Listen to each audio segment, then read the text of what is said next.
یوں سمجھ لے کہ ہے ہی نہیں گیس، جدھر ہے ادھر پریشر استعمال کے قابل ہی نہیں ہے.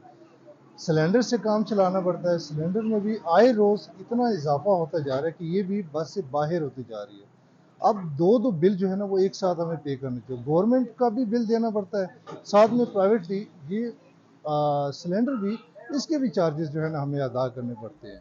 موسم سرما کی آمد سے قبل ہی دارالحکومت اسلام آباد سمیت ملک بھر میں گیس کی لوڈ شیڈنگ میں اضافہ شروع ہو گیا ہے، جس کے باعث صارفین LPG کے سلنڈرز خرید رہے ہیں. پچھلے سال کی نسبت اس دفعہ لوگ زیادہ آ رہے ہیں. اکثر کھانا پکاتے ہوئے گھر پہ نا تو سوئی گیس چلی جاتی ہے. لوڈ شیڈنگ کی وجہ سے لوگ ایمرجنسی کی صورت میں ہمارے پاس چھوٹے سلنڈر بھروانے کے لیے آتے ہیں، گیس بھروانے کے لیے. اس صورتحال میں ایک مرتبہ پھر Iran Pakistan gas pipeline منصوبہ زیر بحث ہے. پاکستان پیپلز پارٹی کے دور حکومت کے آخری ایام میں ایران کے ساتھ کیے جانے والے اس معاہدے کو پاکستان نے 2015 تک مکمل کرنے کا عہد کیا تھا. ایران کا کہنا ہے کہ اس نے اپنی حدود میں پائپ لائن بچھانے کا اپنا حصہ مکمل کر لیا ہے. پاکستان کے سابق وزیر مملکت برائے پیٹرولیم مصدق ملک نے اس سال اگست میں ان خبروں کی تردید کی تھی کہ پاکستان نے اس پروجیکٹ سے نکلنے کا فیصلہ کر لیا ہے.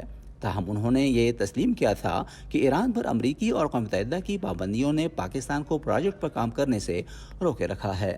پاکستان میں جو گورنمنٹس ہیں، جو پچھلی بھی گورنمنٹ تھی اس سے پہلے بھی، ان میں اتنی قوت نہیں تھی کہ وہ ٹالریٹ کر سکیں یا ود اسٹینڈ کر سکیں اینی پریشر، ایکسٹرنل پریشر. اور پریشر تو آپ کو پتہ ہے یونائٹڈ اسٹیٹس کا ہی پریشر ہوتا ہے، کیونکہ ایران ایک سینکشن ملک ہے اور یونائٹڈ اسٹیٹس نے بہت کلیئرلی کہہ دیا ہے ہر ملک کو، دنیا بھر کے ملکوں کو، کہ اگر آپ ایران کے ساتھ تجارت کریں گے تو ہم آپ پہ سینکشنز لاگو کریں گے. لیکن باقی ملک کر رہے ہیں، باقی جو نیبرنگ کنٹریز ہیں وہ ایران کے ساتھ تجارت کر رہے ہیں.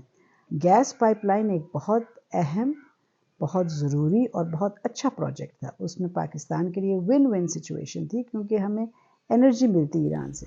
گزشتہ ہفتے پیٹرولیم ڈویژن نے سینٹ کی قائمہ کمیٹی کو ایک بریفنگ کے دوران بتایا کہ 2024 تک پاک ایران گیس منصوبہ نامکمل کرنے کی صورت میں ایران بھاری جرمانہ عائد کر سکتا ہے. یاد رہے کہ اگست میں دورہ پاکستان کے موقع پر ایرانی وزیر خارجہ حسین امیر عبداللہ حیان نے Iran Pakistan gas pipeline منصوبے کی تکمیل کو دونوں ممالک کے مفادات کے لیے ناگزیر قرار دیا تھا. دوسری جانب ملک میں توانائی کی بڑھتی ہوئی مانگ کے پیش نظر پاکستان نے امریکہ سمیت ایران کے ساتھ بھی دوبارہ سے مذاکرات کرنے کا فیصلہ کیا ہے. ہماری یہ کوشش ہے کہ یہ اس میں جتنی بھی رکاوٹیں ہوں اس کو جلد از جلد ریموو کیا جائے. اس بارے میں ہمارا ایران کے ساتھ بھی ایک ڈائلاگ چل رہا ہے اور امید ہے کہ ہم جتنے بھی اس سے ریلیٹڈ ایشوز ہیں اس کو جلد از جلد ان کو ریزالو کرنے میں کامیاب ہو جائیں گے.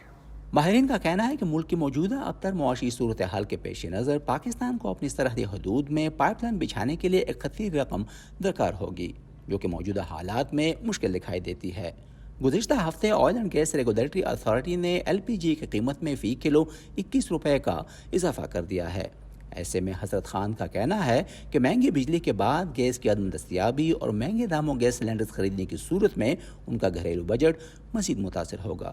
نظر الاسلام، وائس آف امریکہ، اسلام آباد.